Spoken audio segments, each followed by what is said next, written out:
Las mujeres también sufren. A pesar de tener grandes oportunidades, el alcohol casi terminó con su vida. Pionera en AA, difundió la palabra entre las mujeres de nuestra etapa primera. ¿Qué estaba diciendo? De lejos, como en un delirio, oí mi propia voz llamando a alguien. Dorotea, hablando de tiendas de ropa de trabajos. Las palabras se fueron haciendo más claras. El sonido de mi propia voz me asustaba al irse acercando. Y de repente allí estaba, hablando no sé de qué, con alguien a quien no había visto nunca antes de aquel momento. De golpe, paré de hablar. ¿Dónde me encontraba?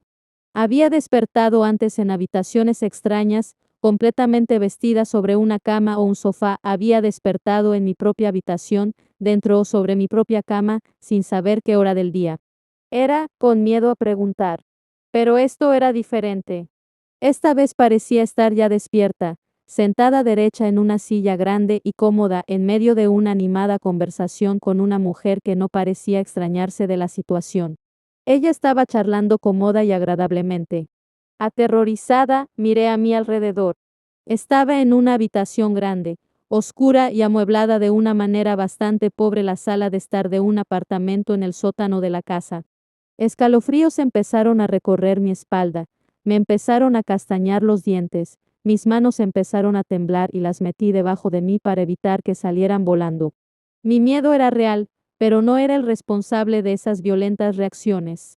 Yo sabía muy bien lo que eran, un trago lo arreglaría todo. Debía de haber pasado mucho tiempo desde mi última copa, pero no me atrevía a pedirle una a esta extraña. Tengo que salir de aquí.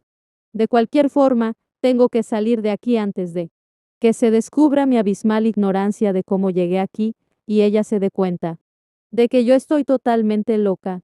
Estaba loca, debía de estarlo. Los temblores empeoraron y yo miré mi reloj, las 6 en punto. La última vez que recuerdo mirar la hora era la 1. Había estado sentada cómodamente en un restaurante con Rita, bebiendo mi sexto martini y esperando que el camarero se olvidara de nuestra comida o por lo menos lo suficiente como para tomarme un par de ellos más. Me había tomado solo 2 con ella, pero había conseguido tomarme 4 en los 15 minutos que la estuve esperando y, naturalmente, los incontados tragos de la botella según me levantaba dolorosamente y me vestía de manera lenta y espasmódica. De hecho, a la 1 me encontraba muy bien, sin sentir dolor alguno. ¿Qué podía haber pasado? Aquello ocurrió en el centro de Nueva York, en la ruidosa calle 42. Esto era obviamente una tranquila zona residencial. ¿Por qué me había traído aquí Dorotea? ¿Quién era esta mujer? ¿Cómo la había conocido? No. Tenía respuestas y no osaba preguntar. Ella no daba señal de que nada estuviera mal. Pero, ¿qué había estado haciendo en esas 5 horas perdidas? Mi cerebro daba vueltas. Podía haber hecho cosas terribles. Y ni siquiera lo sabía. De alguna forma, salí de allí y caminé 5 manzanas. No había ningún bar a la vista, pero encontré la estación del metro. El nombre no me era familiar y tuve que preguntar por la línea de Gran Central. Me llevó 3/4 de hora y 2 trasbordos llegar allí, de vuelta en mi punto de partida. Había estado en las remotas zonas de Brooklyn. Esa noche me puse muy borracha, lo cual era normal, pero recordé todo lo que era muy extraño. Me acordé de estar en lo que, mi hermana me aseguró, era mi proceso de todas las noches, de tratar de buscar el nombre de Willie Seabrook en la guía de teléfonos. Rememoré mi firme decisión de encontrarle y pedirle que me ayudara a entrar en esa casa de recuperación, de la que había escrito. Recordé que aseguraba que iba a hacer algo al respecto, que no podía seguir. Traje a la memoria el haber mirado con ansia a la ventana como una solución más fácil, y me estremecía con el recuerdo de esa otra ventana, 3 años antes y los 6 agonizantes meses en una sala de un hospital de Londres. Evoqué cuando llenaba de ginebra la botella del agua oxigenada que guardaba en mi armarito de las medicinas en caso de que mi hermana descubriera la que escondía debajo del colchón. Y me acordé del pavoroso horror de aquella interminable noche en que dormía a ratos y me desperté goteando sudor frío y temblando con una total desesperación, para terminar bebiendo apresuradamente de mi botella y desmayándome de nuevo. Estás loca, estás loca, estás loca, martilleaba mi cerebro en cada rayo de conocimiento, para ahogar el estribillo con un trago. Todo siguió así hasta que 2 meses más tarde aterricé en un hospital y empezó mi lucha por la vuelta a la normalidad. Había estado así durante más de un año. Tenía 32 años de edad. Cuando miro hacia atrás y veo ese horrible último año de constante beberme, pregunto cómo pude sobrevivir tanto física como mentalmente. Había habido, naturalmente, periodos en los que existía una clara comprensión de lo que había llegado a ser, acompañada por recuerdos de lo que había sido y de lo que había esperado ser. El contraste era bastante impresionante. Sentada en un bar de la Segunda Avenida, aceptando tragos de cualquiera que los ofreciese, después de gastar lo poco que tenía, o sentada en casa sola, con el inevitable vaso en la mano, me ponía a recordar y, al hacerlo, bebía más deprisa, buscando caer rápidamente en el olvido. Era difícil reconciliar este horroroso presente con los simples hechos del pasado. Mi familia tenía dinero, nunca había sido privada de ningún deseo material. Los mejores internados, y una escuela privada de educación social en Europa, me habían preparado para el convencional papel de debutante y joven matrona. La época en la que crecí, la era de la prohibición inmortalizada por Scott Fitzgerald y John L. Jr., me había enseñado a ser alegre con los más alegres. Mis propios deseos internos me llevaron a superarles a todos. El año después de mi presentación en la sociedad, me casé. Hasta aquel momento, todo iba bien, de acuerdo al plan indicado, como otros tantos miles. Entonces la historia empezó a ser la mía propia. Mi marido era alcohólico, yo solo sentía desprecio por aquellos que no tenían para la bebida la misma asombrosa capacidad que yo. El resultado era inevitable. Mi divorcio coincidió con la bancarrota de mi padre, y me puse a trabajar, deshaciéndome de todo tipo de lealtades y responsabilidades hacia cualquiera que no fuera yo misma. Para mí, el trabajo era un medio para llegar al mismo fin, poder hacer aquello que quisiera. Los siguientes 10 años hice solo eso. Buscando más libertad y emoción, me fui a vivir a ultramar. Tenía mi propio negocio, de suficiente éxito como para permitirme la mayoría de mis deseos. Conocía a toda la gente que quería conocer. Veía todos los lugares que quería ver. Hacía todas las cosas que quería hacer, y era cada vez más desgraciada, testaruda, obstinada, corría de placer en placer y encontraba que las compensaciones iban disminuyendo hasta desvanecerse. Las resacas empezaron a tener proporciones monstruosas, y el trago de la mañana llegó a ser de urgente necesidad. Las lagunas mentales eran cada vez más frecuentes y rara vez me acordaba de cómo había llegado a casa. Cuando mis amigos insinuaban que estaba bebiendo demasiado, dejaban de ser mis amigos. Iba de grupo en grupo, de lugar en lugar, y seguía bebiendo. Con sigilosa insidia, la bebida había llegado a ser más importante que cualquier otra cosa. Ya no me proporcionaba placer, simplemente aliviaba el dolor, pero debía tenerla. Era amargamente infeliz. Sin duda había estado demasiado tiempo en el exilio, debía volver a los Estados Unidos. Lo hice y, para sorpresa mía, mi problema empeoró. Cuando ingresé en un hospital psiquiátrico para un tratamiento intensivo, estaba convencida de que tenía una seria depresión mental. Quería ayuda y traté de cooperar. Al ir progresando el tratamiento, empecé a formarme una idea más clara de mí misma y de ese temperamento que me había causado tantos problemas. Había sido hipersensible, tímida, idealista. Mi incapacidad para aceptar las duras realidades de la vida me había convertido en una escéptica ilusionada, revestida de una armadura que me protegía contra la incomprensión del mundo. Esa armadura se había convertido en los muros de una prisión, encerrándome en ella con mi miedo y mi soledad. Todo lo que me quedaba era una voluntad de hierro para vivir mi propia vida a pesar del mundo exterior.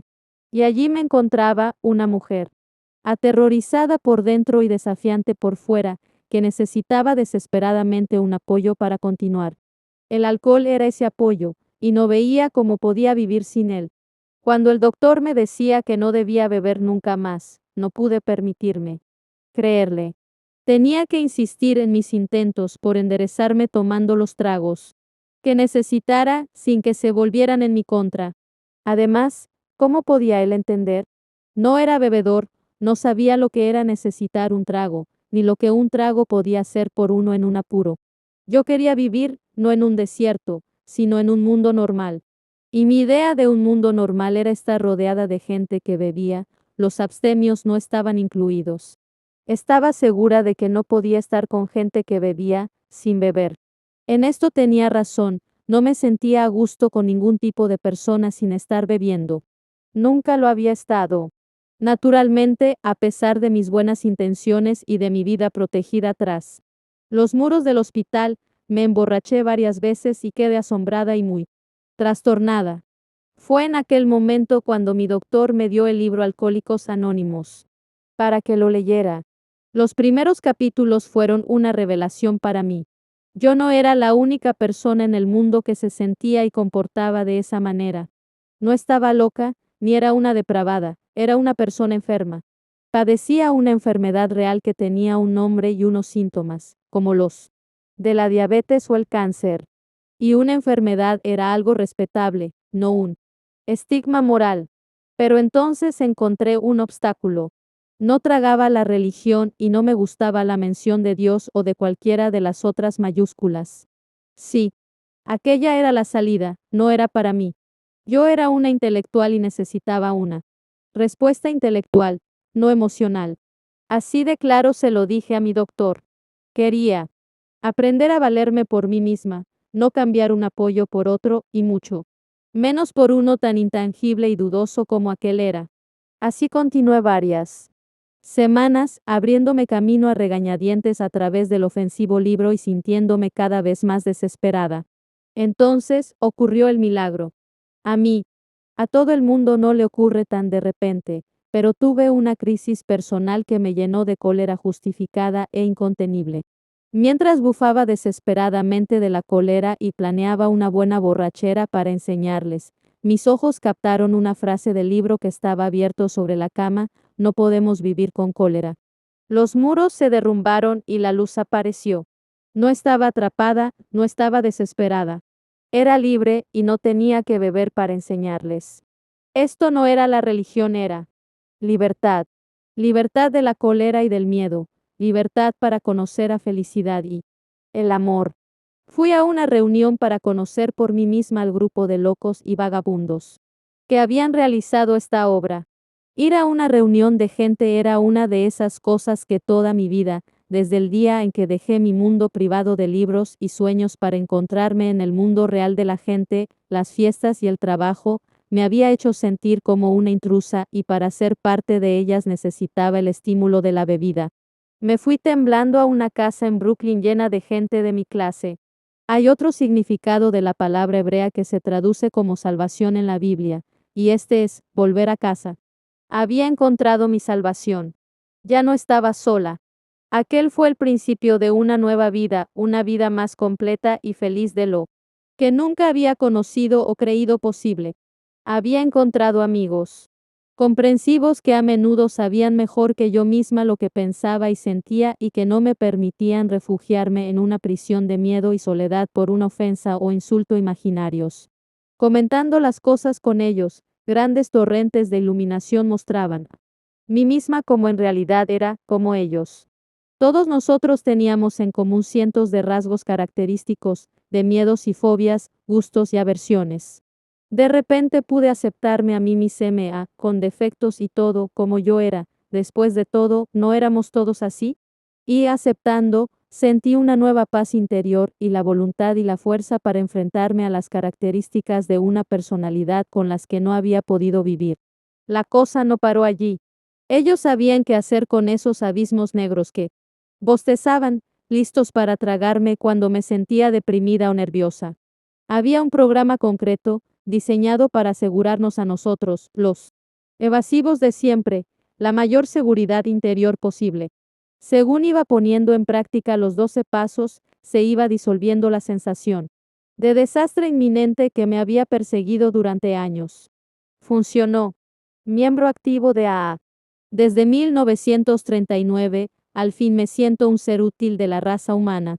Tengo algo con lo que puedo contribuir a la sociedad, ya que estoy peculiarmente cualificada, como compañera de fatigas, para prestar ayuda y consuelo a aquellos que han tropezado y caído en este asunto de enfrentarse con la vida. Tengo mi mayor sensación de logro al saber que he tomado parte en la nueva felicidad que han conseguido otros muchos como yo.